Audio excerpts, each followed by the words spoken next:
Good afternoon, good evening, wherever you are in the world. Thank you for joining me for this week's edition of the SMIE Consulting Midweek Roundup. I'm your host, Marty Bennett, and over the next 30 minutes, we're going to be taking an in-depth look on 3 questions we've been hearing from international educators this past week. For those of you that are new to the Roundup, we take our themes for our questions each week from the news stories that we gather and publish in our newsletter that comes out Monday mornings called All the SMIE News Fit to Share. And that includes both top stories in social media and international education that are worth, I think, your time and energy in reading. If you're looking for a quick, concise digest of those stories that can impact our industry. And then on Wednesdays here at 1 p.m. Eastern Time, we take a live look at some of these 3 of these themes each week and go in depth to provide our in-depth look into those, how those issues can impact what you do in your offices in international education. So if you're looking for how to subscribe to that newsletter to get that as part of your regular international edification each week, go to smieconsulting.org/subscribe, and you can find and archive all of our newsletters over the past 2 years. 3 years now, actually, as well as a way to subscribe to that newsletter. I'm dropping the link to the most recent edition of the newsletter into the comments section on the Facebook events page for this at SMIE Consulting. And that is where most of our audience will get our information related to what we cover here on Wednesdays. So what we'll do is I'll roll out first our 3 questions we're going to be covering today, and then we'll get into question 1 in just a minute. First up, what do admissions leaders think today in the fall of 2021 related to international education? And some of the themes are very much domestic focused, but I pull out some of the elements that impact directly what we do in international education. Second question, how important are student outcomes? And finally, what matters in testing for international students? And we're going to cover not only standardized testing for undergraduate and graduate, we're going to talk more broadly about testing and including English language proficiency testing and some of the trends we're seeing developing. So let's get right into it with question number 1. What do admission leaders think? And this is all coming from a recent survey, an annual survey of admissions leaders, and this one is sponsored by Inside Higher Ed. They do this every year, and they had 206 admissions officials respond to this year's survey. And this is from earlier that's data from this fall, and they're asked a range of questions that apply mostly to domestic admissions concerns, but we'll touch on what we think are some of the high-level answers and responses we're hearing from admissions leaders in this Inside Higher Ed survey. Most of the domestic focus ones were related to their May 1 deadline for enrollment deposits, which is the standard one in the United States for universities to have students who intend to come in the fall pay their enrollment deposits, whatever that may be. And the general gist of it, only I think 40% had their classes full by May 1st, or had their targets hit by May 1st. So most were still searching for filling their classes long after that traditional May 1st deadline. Most campuses were saying campus closures, where physically not being able to host visitors and that type of thing in the last academic year, saying that hurt efforts to recruit enough students. But did say that the interest in videos and online recruiting is expected to continue throughout this current recruitment cycle for the fall of 2022. So about a third are saying that the pandemic did not change whom they admitted. 37% said it changed whom they admitted, but in a minor way. 95% of campuses used test optional or test blind admissions policies this year. And we'll get to the impact of that a little bit later on in our third question of the day. And there are most of this is specifically delineated towards responses for domestic admissions standards. But there are some that are very specific to internationals. Whom they admitted, most private colleges were expecting more undergraduates for fall 2021 enrollment. 33% were expecting more on the public level at the undergrad side. About the same, 18% for privates, 24% for publics. Fewer undergraduates were expected at 27% of privates, 43% of publics. So that's kind of all over the board, really, but in terms of what the expectations are, and probably not unlike most other years. But where it comes down to the test optional admissions, this is where we see last week, the College Board reported last week about 1.5 million students in the high school class of 2021 took the SAT at least once. And that's down 700,000 from the class of 2020. And the Common App reported only 43% of students had submitted SAT or ACT scores, down from 77% the previous year. So of the colleges that responded to the survey, 52% had changed their policies to become test optional or test blind this year. 44% were test optional before the pandemic.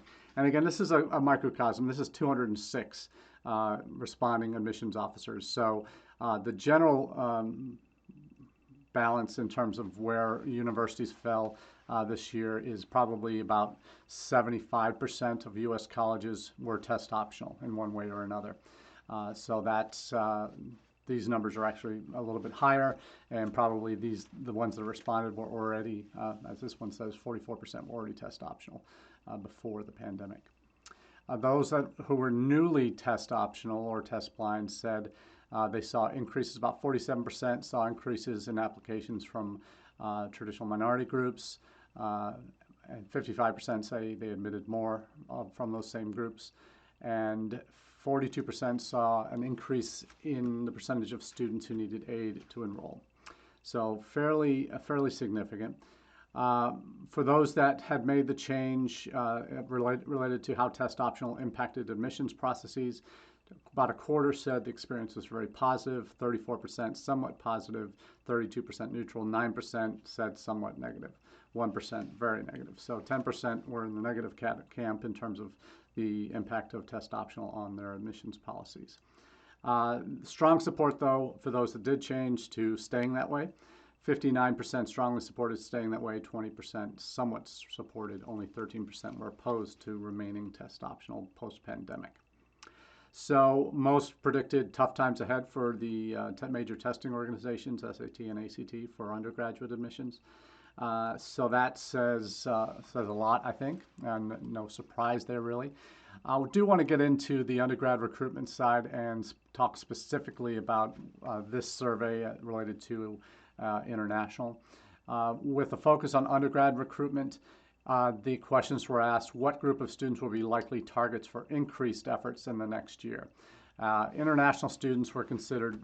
52% of those who responded said international students will get increased focus of attention in recruitment efforts in the coming year. So that's encouraging to see that large of a percentage, the majority saying of this small group, saying that there would be an increased focus on international recruitment. So what do these stories tell me? Well, one thing, test optional is huge and had a huge impact in terms of admissions. Having done application reading for an institution that went test optional in the past 2 years, seeing the impact on the admissions decisions made and how that increased their minority admit rate as well as enrollments this past fall.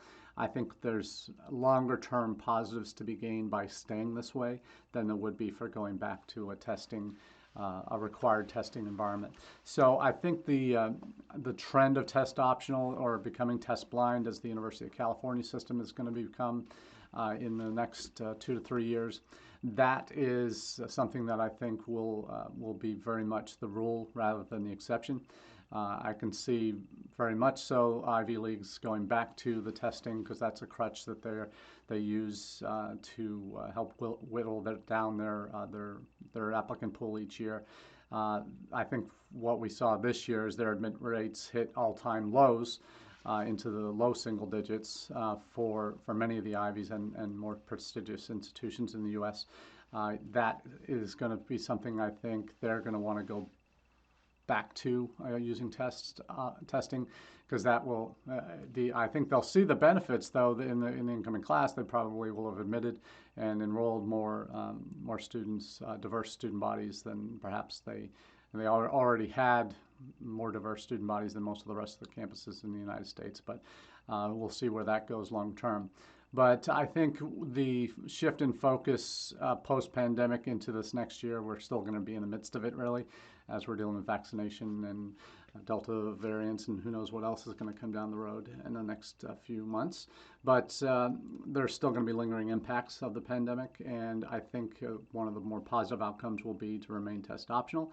And the impact on international students certainly is a positive one, in that we'll talk more about the test optional at the end of the session today. But you see clearly that international students benefit from schools that have gone test optional, and they're actually going to be an increased focus of the majority of these mission leaders that were surveyed in the past year. In terms of efforts that they're going to be extending to recruit internationally. So we'll keep our fingers on this topic as we move along. But we'll shift gears now and talk about the other end of the college admissions spectrum, the importance of outcomes, student outcomes in the experiences of international students. So we're going to talk about that group in particular. We're referring, when we talk about outcomes, we're talking about employability in terms of job placement, in terms of salary. All of these things are at or near the top of every survey that's been done.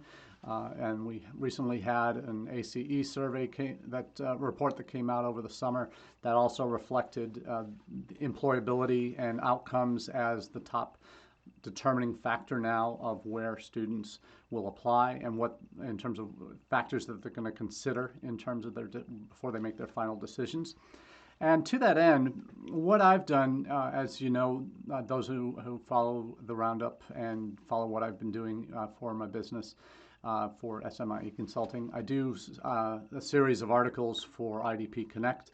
That in the past year we've done the 6 Ps of Strategic International Enrollment Management as a series, and we talk about messaging quite a bit in that 6 Ps. What I've turned to now for my next series is probably a series of about 4 to 5 articles over the next 10 months. We're going to be alternating between interviews with international ed leaders, as well as this new series called Content Priorities Revisited, CPR. It's a CPR series that is focused on international student messaging and the different topics that institutions can and should be prioritizing or taking a deeper dive into throughout their comm flows and their messaging to international audiences. So the first one out is CPR series, International Student Messaging, #1, Outcomes. And in part 1 of this series, I examine how your communication flow addresses this topic of outcomes and where you do it in the process. That's a larger question, but and not one I focus on in the article, but really talking about why outcomes is so relevant to international students, particularly at the undergrad level, because we're also dealing with their parents who are largely paying those bills. Most now will admit that there needs to be some, or at least will admit that those who are serious about internationalizing and doing international student recruitment well, you need to differentiate your messaging to students who live abroad and parents who live abroad, that as opposed to what the typical 17-year-old in an American high school needs to hear, and their parents. But what really does resonate amongst all groups is, for undergraduate audiences, is what is the outcome of this making the decision to come to your institution. What are they going to get besides the degree, besides the paper, besides the diploma that indicates what they've done and what they've been taught and allowed to receive a degree in, what matters most? And it is those outcomes. It is, okay, what kind of job am I going to get? Am I going to be working within 6 months of graduation? Am I going to be able to get admitted to the graduate schools that I'm looking to attend? What is my future going to look like when I'm done with this university degree? And that's a question that parents, students, frankly, at the undergrad level are thinking more and more about because of the increased costs, because of the reality of, for international audiences in particular, having to move halfway around the world to pursue a degree. You want to know, well, is this degree going to translate to a job back home? Is it going to allow entry into a graduate program wherever I may be choosing? Is it going to, if I'm looking to stay in the U.S. and gain some practical work experience, is this going to allow me to work and achieve employment in the U.S.? And there's a lot of moving parts, obviously, in that decision for an international student. Obviously, depending on the program that they go into, they may have anywhere from 1 to 3 years of work experience that they're eligible for as part of their major that they're studying. STEM students get up to 3 years per degree level that they achieve from bachelor's, master's to doctoral level, whereas if you're in a non-STEM program, you just get a year per degree level. But that work experience opportunity matters. So talking about this goes back to what I've mentioned in the 6P series about perspective, infusing your messaging with your perspective on why the U.S., not just your institution, but why the U.S. is a better destination than other countries that these students might also be applying to. You want to focus on the employability piece, on the access to work experience, from 1 to 3 years in your field of study, and be able to talk about that in your communication messaging to prospective students. You certainly want to know what students are feeling and parents are feeling about how important this issue is, getting jobs in their field.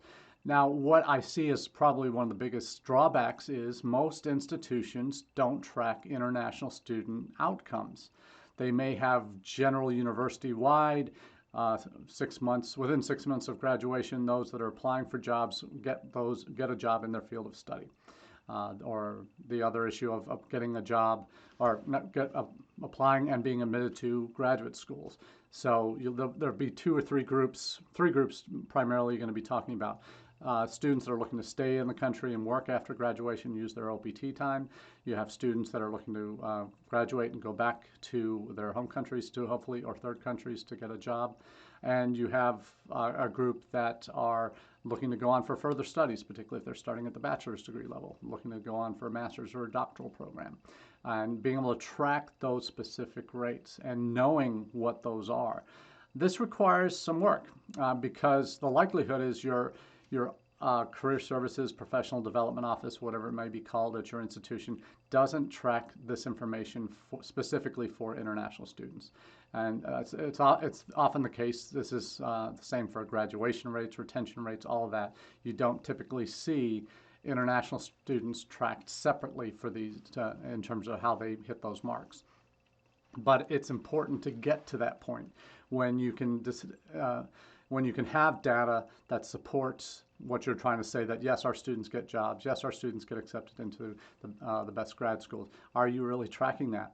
And this is something you want to be working with your ISSS office in particular on the employment data side, because you certainly you want to know, and they can see from recent graduates how many have been approved for OPT. You can also get, because they have to update their student records with their employer data. That's a way to capture that data. We talk about that in the article here. There's ways that you can build into the process that, say, for example, if you don't have anything yet, what you can do is work with your career services office, and I'm doing this with at least one of my client universities right now, is getting them to track for all the employers that come to campus for job fairs, internship fairs, whatever it might be, to ask the questions, what does your company hire international students who have a work eligibility for either CPT as an undergraduate student, or OPT as a graduate student after they've graduated. So asking those questions on the sign-ups for employers who are coming to job fairs or interviews or whatever it might be. So capturing some of that data, and that's now a part of two of my campuses that I'm working with, part of their career services process to identify what these needs are, what of the institutions that come to campus will employ and have jobs that are now available to international students. One of the ways to do that is to once you have that database built of employers that are accepting international students, you're also, when you're getting job postings from these employers, having indications on there international students are eligible to apply for these. That is something you want to have tracked as well, that we have so many job openings that international students can apply for. And eventually build to the point where you know, either working with your OISS office or tracking that through career services, however that gets done, where when international students get placed into these jobs, that there's some sort of record created for that. And once those records are kept regularly, then you can hopefully reconnect with some of these students for testimonials about employability that you can use on the front end of the process, in the recruitment side, to say, hey, we've had recent students, the anecdotal stories that you always want to have in your back pocket to share with prospective student audiences about the international student who came, graduated, got employed, did an internship before they finished, and then got employed right after graduation in their field of study. Those are the things that are what every international recruitment office wants to have in their back pocket when they're talking to students and parents, and be able to share those with your future student audiences, and particularly parents that are concerned about outcomes. So that's just mission critical, I think, moving forward when you talk about anticipating the needs of your intended students and their parents, and hoping to address those questions. So if you have mechanisms in place on your campus now to cater to those needs in terms of having data, having the anecdotal stories that then you can repurpose for recruitment-related messaging. If you're doing that, then you're certainly with the times. If not, you're certainly going to be behind in this particular chase. But it's all about conveying your value and why that parent, that student should commit the next 4 years of their life for undergraduate studies, and all the money that's going to be involved to educate that student on your campus. You think about it, it's showing value, and this I often have it compared to buying a car, or buying a house even, where a parent is going to commit to a university education that may cost them, all things considered, $150,000 to $250,000 or more for a 4-year education, when you talk about tuition, room and board fees, health insurance, all of the expenses they're going to incur. So if you want to make the case to a prospective student and their family that this is how much it's going to cost, because if you're not doing the math for them, they're certainly doing it in their heads. They have to show a year's funding to get their initial I-20s, but they're thinking 4 years of this. Is this worth the cost, the chance to get a job or get into grad school, get scholarship or fellowships or assistantships for further study, whatever it might be? Is that cost worth the outcome in terms of not just a diploma, because everybody can say that you're going to graduate with a diploma. That means a hill of beans if you can't prove that those diplomas lead to jobs or further graduate study, whatever it might be. So data will help support your case. And when you're trying to convince a family sight unseen, if they've never visited your campus, as we've seen in the pandemic, that's certainly not happening. International students are not visiting. They typically weren't doing that before they enrolled for study, unless they're transferring from within the United States, are super wealthy to begin with. So you see what happens in the course of the recruitment cycle is you see that those institutions that do a good job of connecting the dots and saying not just how great an experience you're going to have while you're on our campus, but this experience is going to help prepare you best for the career or further study that you're looking to do in your field. And that's something that when you can connect the dots throughout that process, not just have them be able to paint a picture for them of how it's going to be for them as a student and for them to be able to envision themselves on your campus, that's great. But you also got to help them see what that future might look like, that it's going to be worth the time and investment that their parents are about to make to come to your campus. So when you have that data, those stories that can support your case when it comes to those outcomes, you're ahead of the game, and and certainly will be ahead of the competition when it comes to making your case to your prospective student audiences. So outcomes matter most. More than anything else that you do, if you can get the outcomes piece right, a lot of the other things that might not be ideal in terms of the perfect scenario for an international student on your campus, that can be made tolerable in terms of the journey that they're going to be on if they can see that brass ring at the end of the process. So outcomes absolutely matter, and the more you focus on that in your messaging, as a result of what you're doing, and it's not just a one-off message about career services that exist, but sharing those success stories, tying them to, even if you can eventually, to their major. What international students who have come to your institution, graduated, what have they done with that degree? You want those stories in your back pocket that you can pull out and share. And these are the things, if they're supported by data on a broader scale for your institution, not just all graduates, but specifically international graduates, what the options are for them and what the success rates are for them. Those outcomes translated well will mean success on the front end of the enrollment process. So absolutely focus on outcomes.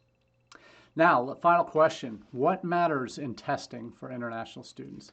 And when I say testing, a lot of times we're talking about test optional. That's certainly been the theme over the last 3 years about the growing trend toward test optional amongst U.S. colleges and universities.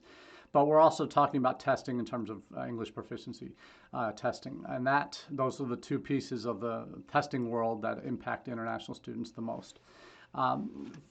Specifically on test optional for these standardized tests, for those that are NAFSA members, if you haven't seen the webinar that they did a couple weeks ago on the test optional movement and the implications and impact for international students. You have to be a NAFSA member to actually watch this. I'm dropping a link in the comments section on the Facebook page for this event. But certainly there's a lot of literature out there, a lot of articles that we share regularly through our newsletter on test optional. But certainly take a look at the webinar if you have a chance. Some really good insights in terms of how this movement is developed and grown and is impacting international admissions. So when it comes to that, if you are test optional, that is certainly to your advantage.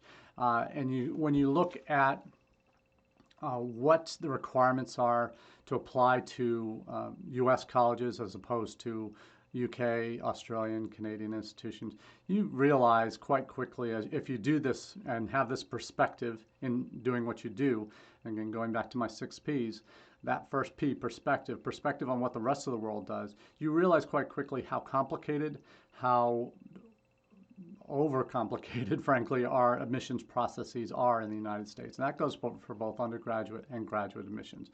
So the more you as an institution can simplify that and make it relevant to them in terms of assessing them on the key areas of academic ability and English language ability, those are the two things that we're talking about that are really as well as funding their education, the key elements of whether you can admit a student or not. And the simpler your process becomes, the more attractive it becomes, and makes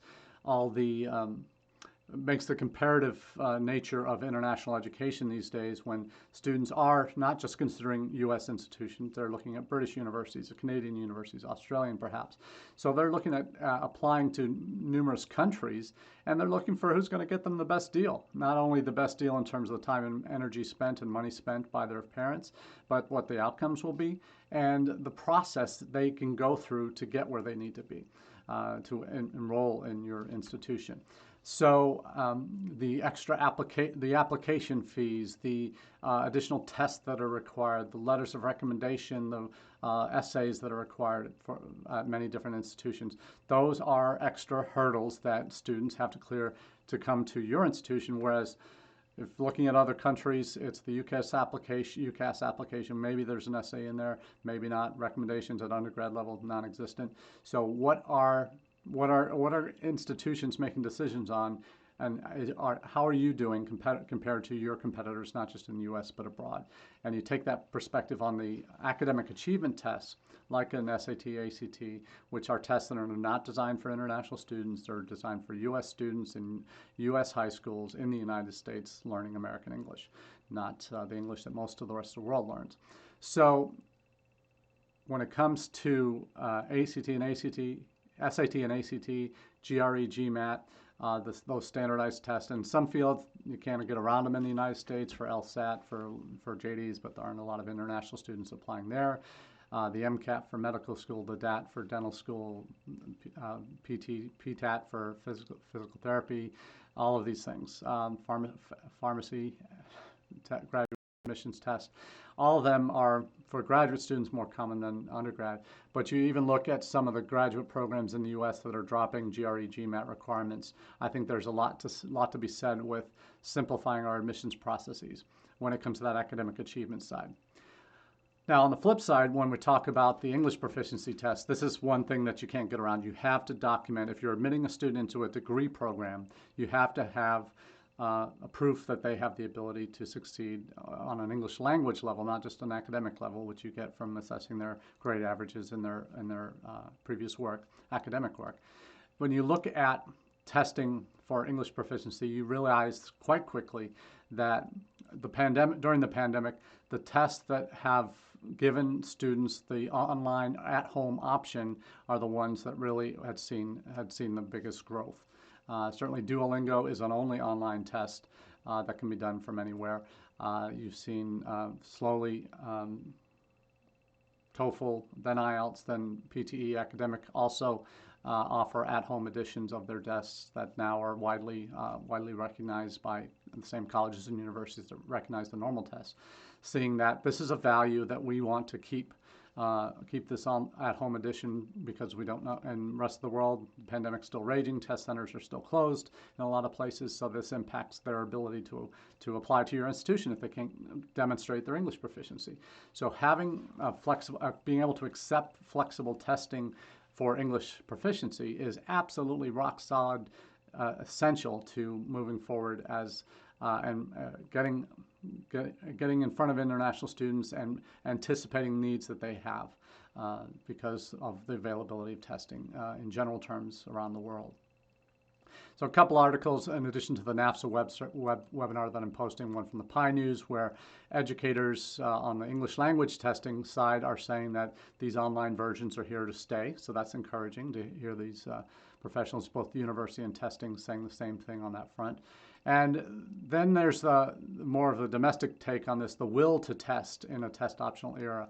You certainly see this on the domestic side, where there's even particularly at undergrad level, the SAT and ACT, the test optional piece, that you still have students that by hook or by crook do everything that they can because their parents have spent so much money on test prep. They still want to be able to take that SAT or ACT exam to help them get that leg up because they think it still matters in making a difference in their applications for selective institutions. And while that may be the case, but schools have gone test optional. Even though they don't have to, they still feel they need to, when the reality is they don't. And because they doubt whether universities are actually serious. Well, they really still want to see it, don't they? And there's some questions whether that is actually still true at some more selective institution, with that if you submit it, it's still going to give you a leg up, particularly if your scores are better. So we'll see how this plays out longer term, and certainly internationally, I think there's still that culture of teaching to tests, and test prep industry is huge around the world. We've seen what China's done recently with a lot of tutoring pieces that impact test prep there. We'll see if this has a knock-on effect about test optional staying as a reality, and I hope it does, because again, we're far too complicated as it is right now in the U.S. when it comes to admissions to our institutions, and the more we can simplify that process, allow a greater flexibility for students and families, the better our chances are of continuing to enroll quality international students. So that's all we have for you today here on the Roundup. I appreciate you sticking with us today. Went a little bit long, but hopefully the content was well worth the effort for you. So until next time, we wish you the very best of the week. Cheers.